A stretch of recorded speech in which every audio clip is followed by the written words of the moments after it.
This is Wayne here with Tri-County Locksmith, and today we're going to be installing the Ives continuous hinge. This one's a little bit different than some of the other hinges that we've done. It still includes that lifetime warranty, but it just requires a little bit different process in installation. So we're going to show you how to do that on this door right here that's dragging on the ground really bad and is no longer locking because the current pivot hinges are completely worn out.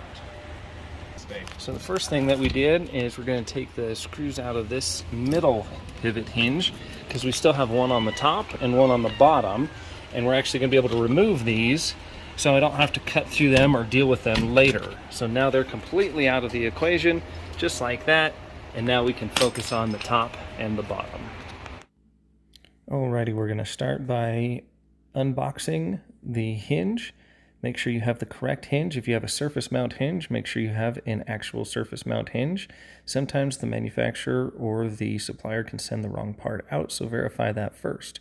The next thing we're going to do is unbolt the middle hinge. Some doors only have 2 and some have 3 hinges. If you have this middle one, simply unbolt it so you do not have to cut it off later. Next, we're going to use construction shims to put at the top of the door so that when we inflate the airbags at the bottom of the door, it does not push the door up too high and then the door begins rubbing on the top. This is almost guaranteed to happen if you do not put the shims in place, like so. We also put a little bit of shim or space in between the frame and the back side of the door as well. We don't want an absolute tight fit. Now that we have the door completely secured, you can see the airbag in the side, and there's 2 airbags at the bottom pinning the door in place.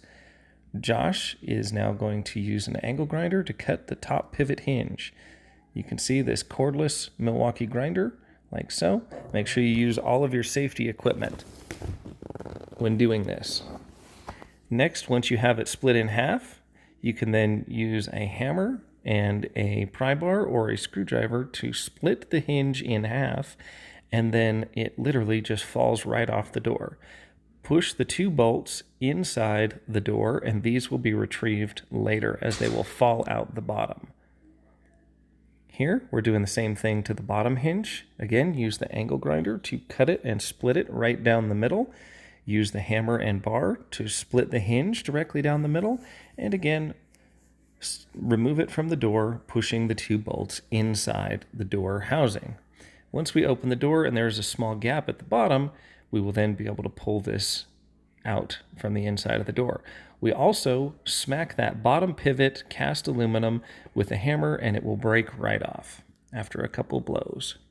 Here you can see the eaves hinge has movement. It has those oval shaped holes so you can adjust the door after it's actually been hung. You can adjust up and down, depending on which way it needs to go, even after the door has been installed. To my knowledge, this is the only hinge that actually has this feature.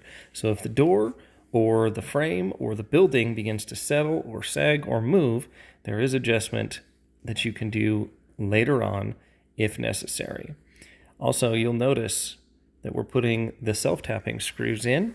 These are a very heavy-duty self-tapping screw and make a very strong bond. I'm really impressed with the self-tapping screws and the hardware that was sent out with this particular system. Notice I have some of the holes circled in Sharpie. There are only 8 through bolts. Make sure that you understand where those 8 are and space them out evenly so you do not drill through the door. Here I'm showing the door open and all of those bolts that we had internally falling out of the door. So all of the mounting bolts that mounted the pivot hinges on the door needed to come out of the bottom.